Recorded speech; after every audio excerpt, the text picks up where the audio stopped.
comigo em Efésios capítulo 5. Carta de Paulo aos Efésios capítulo 5.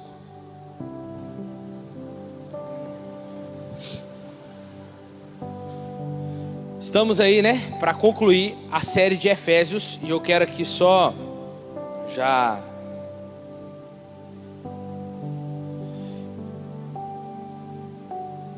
o capítulo 5, praticamente a gente já finalizou ele, porque o versículo 22 até o versículo 33 nós já pregamos no culto de domingo, eu e a Laís, né, sobre o papel do marido e da esposa. No capítulo 6, do 1 ao 4 também nós já pregamos, que é pais e filhos, tá? Então aí o Rafa depois vai pegar esses dois sermões, vai colocar lá debaixo da série, certinho. E aí a gente volta no capítulo 6 e acredito que umas 2 quarta-feiras ou 3 no máximo a gente já fecha a nossa série de Efésios. Então capítulo 5, versículo 21, versículo 18, melhor dizendo. Quem encontrou? Célula. E não vos embriagueis com vinho, no qual há dissolução, mas enchei-vos do Espírito. Como? Falando entre vós com salmos, entoando e louvando de coração ao Senhor, com hinos e cânticos espirituais, dando sempre graças por tudo ao nosso Deus e Pai, em nome do nosso Senhor Jesus Cristo, sujeitando-vos uns aos outros em temor de Cristo. Somente até aí. Irmãos, semana passada o Renan ministrou sobre do versículo 14 ao 17. Ele falou sobre andar em sabedoria e falou sobre as pessoas sábias, né? Que diz o texto, tiram o maior proveito do seu tempo quando elas cumprem a vontade de Deus. No caso, fala os sensatos, né? Os sábios, que são diferentes dos tolos. E as pessoas sábias são as únicas que podem discernir a vontade de Deus.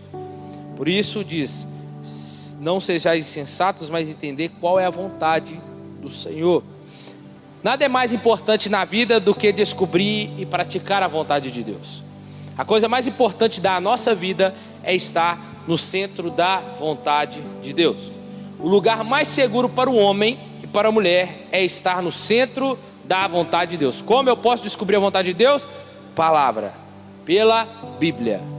Não é você lendo o livro. Qual que é o propósito da minha existência? Não é você lendo os livros, não. É você se voltando para as Escrituras que você vai descobrir qual que é a vontade de Deus para a sua vida. E aí nós entramos no versículo 18 que nós lemos. E Paulo, nessa sessão aqui, fala sobre a unidade e a pureza da igreja. Agora ele fala sobre os novos relacionamentos que vão acontecer. E aí ele vai tratar sobre o relacionamento do marido para com a esposa, ele vai tratar do pai para com os filhos, ele vai tratar dos servos para com os seus senhores, e ele termina ali, o empregado com o seu empregador. A primeira dimensão diz respeito aos relacionamentos lar e trabalho, a segunda dimensão, os inimigos que enfrentamos. Essas duas responsabilidades, o lar e o trabalho, estão de um lado, e o combate espiritual do outro. Ambos relacionamentos existem um combate espiritual por detrás. E a nossa fé, ela deve estar à altura dessas duas dimensões, tanto físico quanto espiritual. Não podemos anular. E aí Paulo introduz essa dimensão com um imperativo, uma ordem, dizendo: enchei-vos do Espírito Santo. E ele diz, falando, louvando, dando graças e sujeitando. Paulo já falou lá no capítulo 1 que nós já fomos selados pelo Espírito e que não devemos entristecer o Espírito, no capítulo 4. Agora ele ordena que sejamos cheios do Espírito Santo e que não devemos entristecer a ele. E é o Espírito Santo que nos convence do pecado, da justiça e do juízo. É ele que opera em nós o novo nascimento, a mudança de caráter, a transformação, a regeneração. É ele que nos ilumina o coração para entendermos as Escrituras. E é ele que nos consola e intercede por nós com gemidos inexprimíveis.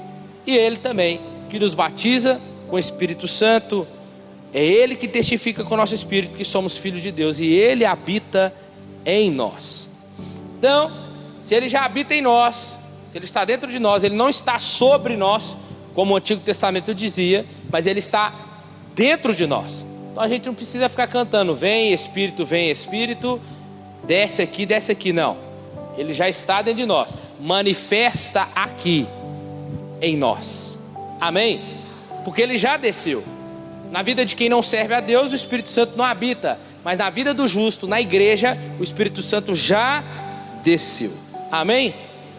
Ou você já toma cuidado com as músicas que você anda cantando aí, porque não é só a música do mundo, tem as músicas gospel aí, que é totalmente herege, totalmente contrária à palavra de Deus, então você já vai colocando de lado. Mas é tão bonitinha, mexe tanto comigo, mas não é de Deus. Glorifica a Deus? Não. Então manda fora, amém? A mesma coisa as pregações, tem um tanto de pregação aí para massagear o meu e seu ego, você manda para fora, porque o princípio da pregação é glorificar a Deus e edificar a você, beleza? Amém? Vocês já estão de coisa salteada.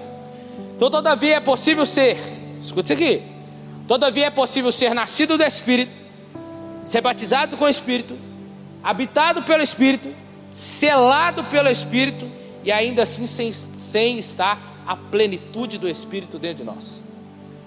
Corremos um sério risco de passarmos uma vida na igreja e ainda assim não ser salvo. Sabia? Corremos um sério risco. Se foi quem Jesus que disse que no meio do trigo o joio cresce junto, se no meio das ovelhas os bodes estão juntos, quem sou eu para dizer o contrário? Então tá aí, corremos um sério risco, sou o primeiro a me colocar. Corremos um sério risco de estar frequentando, congregando e tal, o tempo todo fazendo as coisas que crente faz, a obra de Deus, e ainda assim não sermos salvos. Nós que já temos o Espírito Santo, devemos agora ser cheios do Espírito Santo. Ser cheio do Espírito Santo é o quê? É ser controlado todo o tempo pelo Espírito em nossa mente, em nossas emoções, volição ou decisão nas escolhas. Então duas ordens, uma negativa e a outra positiva aqui no texto. A questão levantada pelo apóstolo Paulo aqui, ele trata da embriaguez ou o enchimento do Espírito. Qual? Ele fala sobre o uso do vinho. Vamos ver o que a Bíblia diz. O uso do vinho torna-se abuso quando descamba para o excesso. Tudo que é demais rebenta. Provérbios 23, 29. O uso do vinho torna-se abuso quando o indivíduo passa a ser dominado por ele. Então tudo aquilo que te domina é pecado, no sentido de que você não tem controle. E o fruto do Espírito é domínio próprio. Então você já não tem controle nenhum. O uso do vinho torna-se abuso quando essa prática ofende a consciência fraca de outro crente. Eu bebo, não é pecado?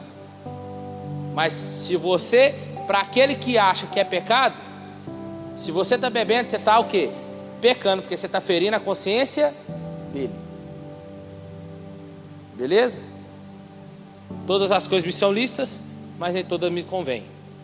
Tudo eu posso, pode ir, não tem problema. Pode pecar? Pode adulterar? Pode, não tem problema não.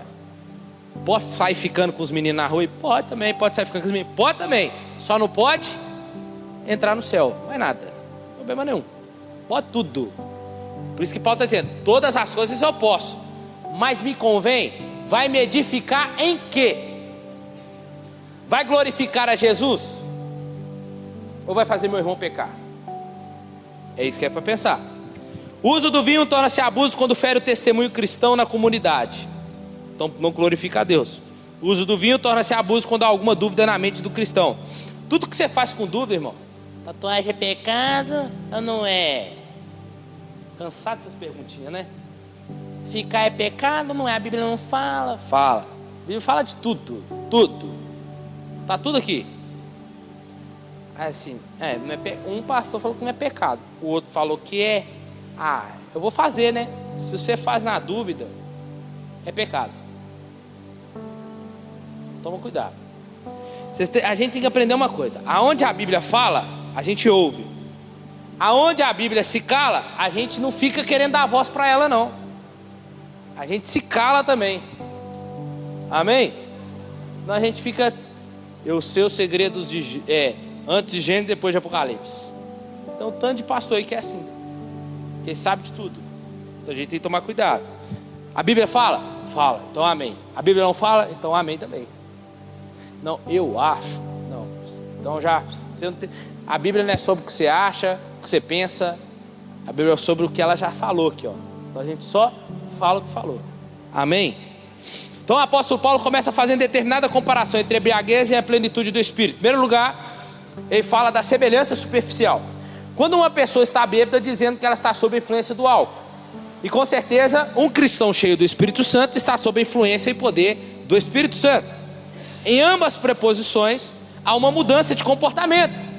A personalidade da pessoa muda quando ela está bêbada, sim ou não? Sim ou não? Ela se desinibe, não se importa com o que os outros pensam dela, abandona os efeitos da bebida, ela se joga. Só que o crente cheio do Espírito Santo é diferente.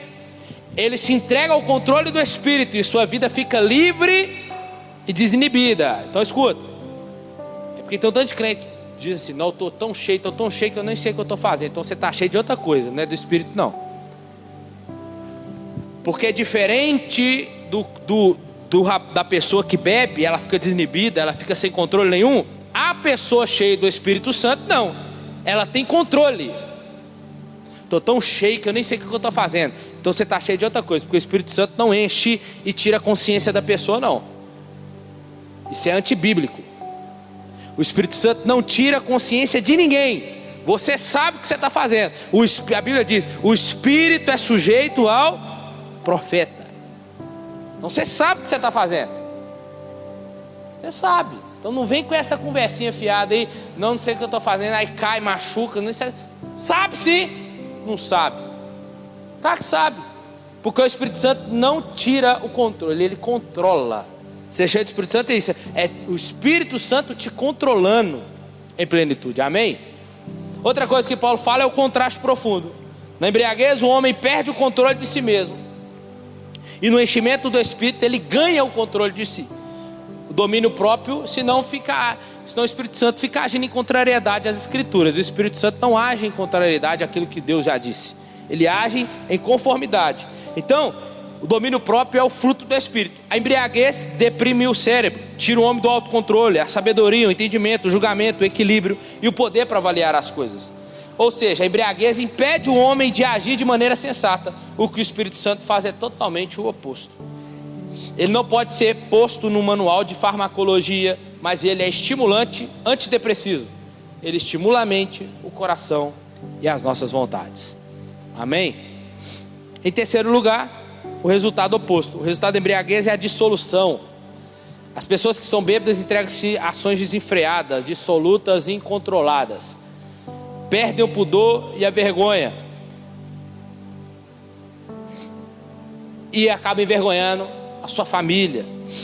Trazem desgraças, lágrimas, pobreza, separação, opróbrio à família. Busca uma fuga para os seus problemas no fundo de uma garrafa, mas o que encontra apenas é um substituto barato, falso, maldito e artificial para a verdadeira alegria. A embriaguez de fato leva à ruína. A palavra grega aqui é asotia. O que é isso? Envolve não apenas a ação descontrolada do homem bêbado, mas também a ideia de desperdício. Essa pessoa desperdiça totalmente a sua vida. Então, todavia, o resultado da plenitude do Espírito Santo é totalmente diferente. Em vez de nos aviltar e embrutecer, o Espírito Santo nos enobrece, nos eleva e eleva. Torna-nos mais humanos, mais parecidos com Jesus. Amém? Mas como uma pessoa pode saber se ela está cheia ou não do Espírito Santo? Paulo afirma que há evidências na plenitude do Espírito na vida do cristão, que ele mesmo vai falar para nós aqui. Ele mesmo, a Bíblia mesmo vai responder para nós. Paulo afirma evidências da plenitude do Espírito na vida do cristão. E ele diz, resultados aqui de um cristão cheio do Espírito Santo. Primeira coisa, ele fala assim, ó: mas enchei-vos do Espírito. Paulo, como que eu encho do Espírito? Ele diz: falando entre vós com salmos, entoando e louvando de coração ao Senhor com hinos e cânticos espirituais. Primeiro resultado então é comunhão. Falando entre vós com salmos é comunhão. Esse texto nos fala de comunhão. O crente cheio do Espírito Santo não vive resmungando, reclamando da sorte, criando intrigas, cheio de amargura, inveja, ressentimento. Sua comunicação é só de enlevo espiritual para a vida do irmão. John Stott diz assim, alguns dos salmos que cantamos são na realidade não adoração a Deus, mas uma exortação mútua na vida da igreja. Então um bom exemplo é o Salmo 95:1, diz assim, vinde, cantemos ao Senhor com alegria, cantemos com júbilo a rocha da nossa salvação. Essa é a comunhão na adoração, um convite recíproco a todos a louvar a Deus. Então, o enchimento do Espírito é o remédio de Deus para toda sorte de divisão na igreja. A falta de comunhão na igreja é carnalidade e infantilidade espiritual. Paulo vai dizer em 1 Coríntios capítulo 3, onde eles estão brigando lá, eu sou de Paulo, não, eu sou de Pedro, não, eu sou de Apolo. Aí vem aquele mais crente e diz, eu sou de Jesus, né? Mas tudo está gerando o quê? Divisão. 1 Coríntios capítulo 3, 1 Coríntios capítulo 11, Paulo vai falar assim, vocês acham que eu vos louvo? Eu não vos louvo, porque no meio de vocês há divisões, há contendas, há facções. Paulo está dizendo para a igreja. Você quer ser cheio do Espírito Santo, irmão? Primeiro sinal de cheio do Espírito Santo é comunhão. Não adianta nada falar em línguas, pular, sapatear, rodar, bater língua aqui na igreja, mas fofoca da vida do irmão, sentado no sofá de casa, sentado na mesa de casa. O que adianta? Fofoca do vizinho. Não adianta nada. Escuta, falar em línguas, entregar profecia, ter discernimento de espírito, ter dom de cura, de milagres, todos os 9 dons do Espírito. Não adianta nada você ter dom desses dons se você não tem caráter. O que leva para o céu não é dom. Dom, a palavra dom significa presente. Deus te deu para você servir a igreja. Agora caráter é o que leva para o céu. Caráter é o quê? Fruto do Espírito. Longanimidade, bondade, fidelidade, alegria, paz, amor, domínio próprio, mansidão. Contra essas coisas, diz Paulo em Gálatas 5:22, não há lei. Então o que Paulo está ensinando aqui? Que você quer ser cheio do Espírito Santo? Tenha comunhão, não só na igreja, mas tenha comunhão dentro do seu lar também, com a sua esposa, com o seu marido, com seus filhos. Isso é ser cheio do Espírito Santo. Segundo resultado que Paulo fala para nós, é a adoração. Parte B também, louvando de coração ao Senhor, com hinos e cantos espirituais. Aqui o cântico não é entre vós, mas agora é sim ao Senhor. Não é adoração fria, formal e sem entusiasmo.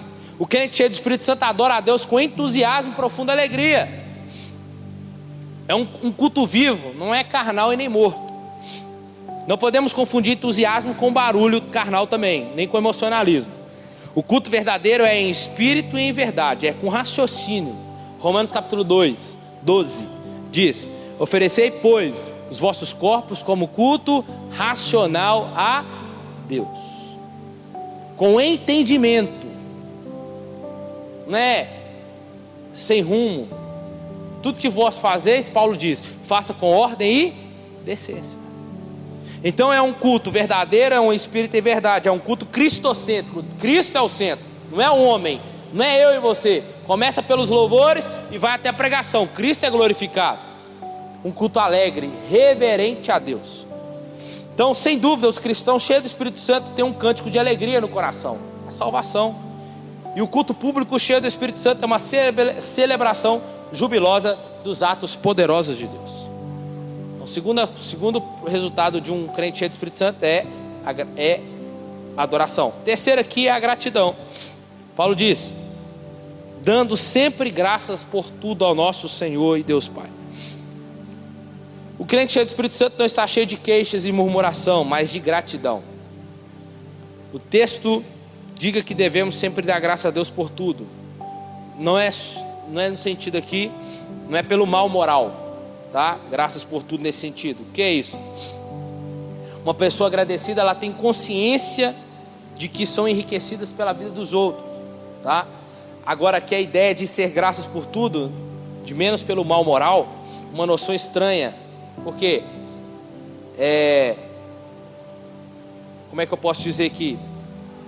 A noção do que o grande segredo da liberdade e da vitória cristã, nossas ações de graças devem ser por tudo, deve ser por tudo que é consistente com a vontade de Deus, com a paternidade de Deus. Dar graças pelo mal moral é insensatez e blasfêmia. Os filhos de Deus aprendem a não discutir com o Senhor nos momentos de sofrimento, mas sim a confiar nele, na verdade, dar-lhes graças. O sofrimento faz parte. O sofrimento é um instrumento na mão de Deus para forjar o meu e o seu caráter. Amém? Então você tem que dar graças também. Agora, o mal moral é aquilo que fere a santidade de Deus, é aquilo que fere o caráter de Deus. Para isso você não vai dar graças, tá? Então, gratidão é sinônimo de ser cheio do Espírito Santo. Submissão, Paulo diz, e sujeitando-vos uns aos outros. Uma pessoa cheia do Espírito Santo não pode ser altiva, crente não pode ser arrogante, não pode ser soberbo. Os que são cheios do Espírito Santo têm um caráter de Cristo, eles são mansos e humildes de coração. É um bem-aventurado. Em Cristo devemos ser submissos uns aos outros. O entusiasmo que o Espírito Santo inspira não deve ser expresso individualmente, mas em comunhão. Nós estamos num ambiente de igreja aqui. Paulo está falando para uma igreja. Paulo viu os perigos do individualismo na comunidade. Ninguém cresce sozinho, irmãos. A gente só cresce junto. Não é no individual. No individual você pode entrar para o teu quarto, fechar a porta e orar. Mas é em conjunto que nós somos edificados, fortalecidos e sustentados pela graça de Deus. Amém? Então Paulo sabia que o segredo de manter a comunhão, o gozo da comunidade, era a ordem e a disciplina que vem da submissão espontânea uns aos outros. Se sujeitar uns aos outros, irmão, não é que você tem que se humilhar para o outro, não. Mas é você ser um sustento para o seu irmão. Ser aquele braço para o seu irmão. Se sujeitar tem a ver com isso. Então, não devemos pensar que a submissão que Paulo recomenda às esposas é as mesmas aqui, não. Igualdade de valor não é identidade de papel. Então, é você se sujeitar ao seu irmão a ponto de que ele precise de você e você reconheça que você precisa dele. Amém? Amém? Para a gente ir terminando, os imperativos então do enchimento do Espírito. Enchei-vos. Então não é uma proposta, é uma ordem, tá? Não é uma alternativa, não é uma opção, é uma ordem de Deus. Enchei-vos. Ser cheio do Espírito Santo é obrigatório. Crente vazio é alvo, já é dele, já pertence ao cão. Isso é fato. A ordem para ser cheio do Espírito Santo é válida para todos os cristãos, não é só para o pastor, não, para os líderes, não, é para todos. E a conclusão lógica é que se recebemos a ordem de ser cheios do Espírito Santo, então logo estamos pecando se nós não formos cheios. E o fato de nós não estarmos cheios dele é um dos maiores pecados contra o Espírito Santo.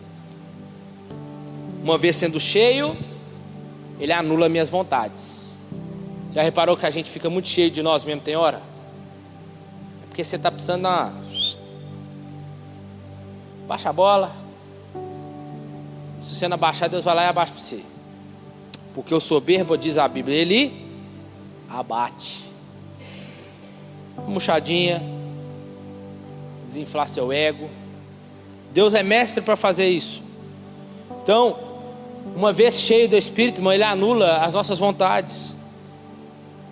E ao mesmo tempo que ele nos enche, ele vai colocando para fora algumas coisas que ele não quer. Porque a presença dele vai nos encher na medida que algumas coisas vão indo embora, porque ele não gosta de dividir espaço. Ou é ele, ou não é. Porque sendo cheio dele, ele anula minhas vontades, e não é mais o que eu quero, agora é o que ele quer. Não é o que você idealizou, é o que ele determina agora. A sua vontade não tem peso. O que pesa é a vontade dele. Deus não respeita a sua vontade não, tá? Desculpa se você aprendeu isso, mas eu não vejo isso na Bíblia. Eu não vejo Deus respeitando a vontade de ninguém.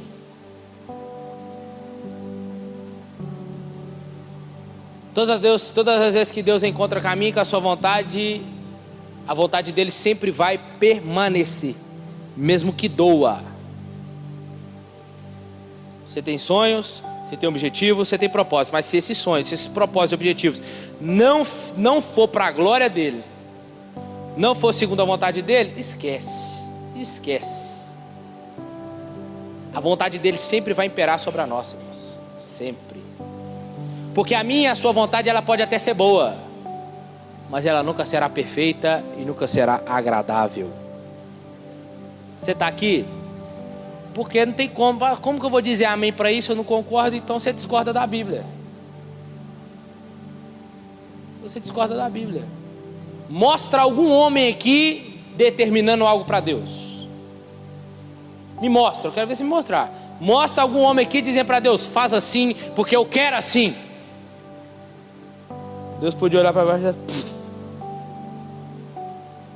quem és tu, ô barro?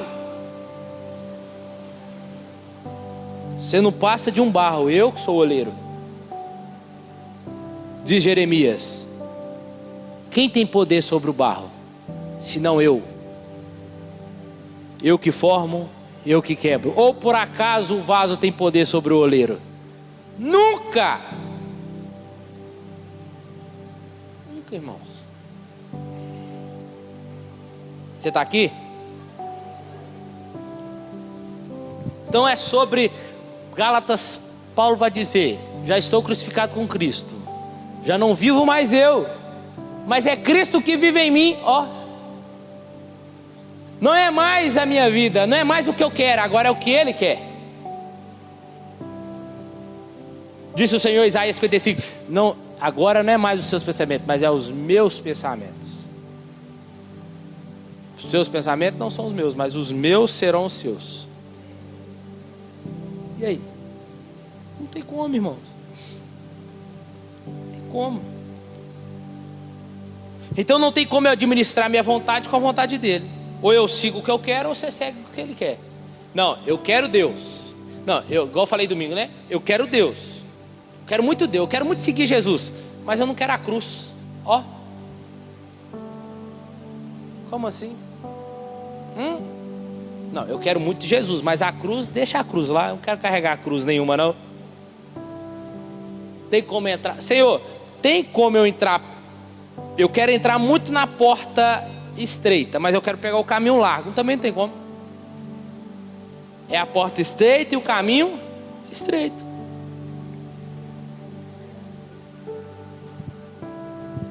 A conclusão lógica é que se recebemos a ordem de sermos cheios do Espírito Santo, então nós somos pecando se não formos. Encher aqui não tem relação com quantidade ou conteúdo. Porque quando a gente pensa assim, você fica pensando, Senhor, eu quero ser cheio do Espírito Santo. Então vai, se enche. Mas o quanto que eu sei? Como é que eu vou saber que eu estou cheio? Se eu não sei a quantidade, o tamanho dele. Escuta, ser cheio do Espírito Santo é o quanto Ele tem de nós. É o quanto Ele nos controla. Como é que você é no trabalho? Como é que você é em casa? Porque na igreja é muito fácil ser cheio do Espírito Santo. Mas lá fora, é lá fora que diz quem eu e você somos, irmãos. Ser cheio do Espírito Santo é o quanto Ele tem de nós. Só minha vida espiritual está bom de bom tamanho, viu Deus? Agora minha vida financeira, minha vida sentimental, deixa que eu cuido. Vai lá. Ele quer assumir o controle de tudo, irmãos. Então, ser cheio significa ser controlado por um todo. É o quanto Ele tem de nós. Nenhum homem pode soprar sobre outro homem para que ele receba a plenitude do Espírito Santo.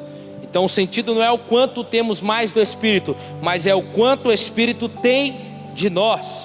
É o quanto Ele controla a nossa vida. Ser cheio do Espírito Santo é não entristecer, nem apagá-lo, mas submeter-se sobre a sua autoridade, sobre a sua influência, sobre o seu poder, é ser submisso a Ele. E quarto e último aqui, o verbo está no presente contínuo. descreve uma ação contínua aqui. Paulo diz: enchei-vos do Espírito. É hoje, é amanhã, é depois de amanhã. Não é só domingo, quarta e sábado. Não. É segunda a segunda, enchendo-se do Espírito Santo. Então é um imperativo presente, o que subentende que devemos continuamente a nos encher. Então, é como se Paulo estivesse dizendo: continue se enchendo. Devemos desfrutar constantemente, não apenas de ocasiões especiais, antes nos enchendo. Então a plenitude do Espírito não é uma experiência de uma vez para sempre, e nunca podemos perder, mas sim, é um privilégio que Deus nos concede, que nós devemos ser continuamente renovados pela submissão à vontade de Deus. Fomos selados de uma vez por todas, mas temos a necessidade diária de nos enchermos do Espírito Santo. Amém? E Paulo conclui aqui, e aí Paulo vai continuar, capítulo 5. Ele diz: maridos, começa com esposas, mulheres, sede submissas aos vossos maridos. E ele começa, porque ele está dentro do contexto. Contexto, sem contexto, é pretexto para heresia. Lembra? Então, para nós entendermos o capítulo 5, versículo 22 até o 33, entender o capítulo 6, a gente precisa disso aqui. Como é que o marido é cheio do Espírito Santo? Amando a esposa, a ponto de se entregar por ela. Como que a esposa é cheia do Espírito Santo? Como? Se sujeitando ao seu marido, cumprindo os seus papéis. Como que o pai é cheio do Espírito Santo? Educando, ensinando os seus filhos. Como os filhos são cheios do Espírito Santo? Se sujeitando aos seus pais, sendo obediente, honrando o pai e a mãe. Como que o patrão é cheio do Espírito Santo? O patrão é cheio do Espírito Santo quando ele trata de forma honesta o seu empregado. E da mesma forma, um servo cheio do Espírito Santo é quando ele trabalha de forma honesta para o seu Senhor. É isso, irmãos. Não é sobre pular, não é sobre rodar, não é sobre sapatear. O que adianta essas coisas? Né? É igual aquela mãe que chega assim: ora pro meu filho que ele comprou uma moto, mas lá chega lá fora de piloto igual um capeta. Ué. Aí quer que hora? Vai pilotar direitinho? Ou vai ficar... Olha, comprou um carro, é mesmo? Como é que ele dirige? Não usa cinto, não paga os documentos do carro, anda só correndo. E aí? Aí acontece alguma coisa? Meu Deus, não. Responsabilidade humana. Tá? Então ser cheio do Espírito Santo, irmãos, não é fácil, mas é possível. Tem muito mais a ver com a nossa vida comum do que muito mais aqui. Aqui é comunhão, adoração. Aqui é a gente parar de falar da vida dos outros, criticar menos, sabe? Ajudar mais. Isso é ser igreja, isso é ser cheio do Espírito Santo. Senão a gente fica preocupado demais. Não falei em línguas hoje. Não teve nenhuma profecia. Não, o pastor hoje não entregou nenhuma profecia. Entreguei, está aqui, ó. Acabei de entregar. Está entregue.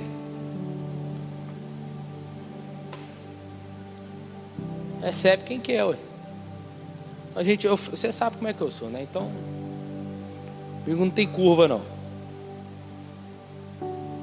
Tem mais a ver com a nossa vida, irmão, diária. Vocês já ouviram esse ditado, para me fechar aqui? Que a esposa vê, os filhos viram, né, e fala para nossa, eu vou morar dentro da igreja. Por quê? Porque lá o meu pai não maltrata a gente. A esposa fala: eu vou morar dentro da igreja, porque lá meu marido me trata como se deve.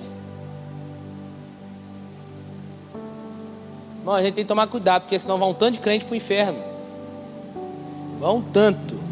E vai um tanto de pastor junto também. A gente tem que ser crente primeiro em casa. Isso aqui, ó. Você vem só no domingo, ou só a gente vem um domingo no culto. E a gente consegue esconder quem a gente é. Mas não consegue esconder de Deus, não consegue esconder da sua família, quem você é. Quer ser cheio do Espírito Santo? Quer agradar a Deus? Viva a vida comum. No lar, no trabalho, na escola. Honra ao Senhor lá. É lá que nós devemos ser quem Deus nos chamou para ser. Aqui a gente vive em comunhão, aprende a viver em comunhão. Aqui a gente adora. Aqui vai servindo ao Senhor. Mas e dentro de lá, casa? Então enchei-vos, é uma vida contínua. Amém? Então fica de pé no seu lugar.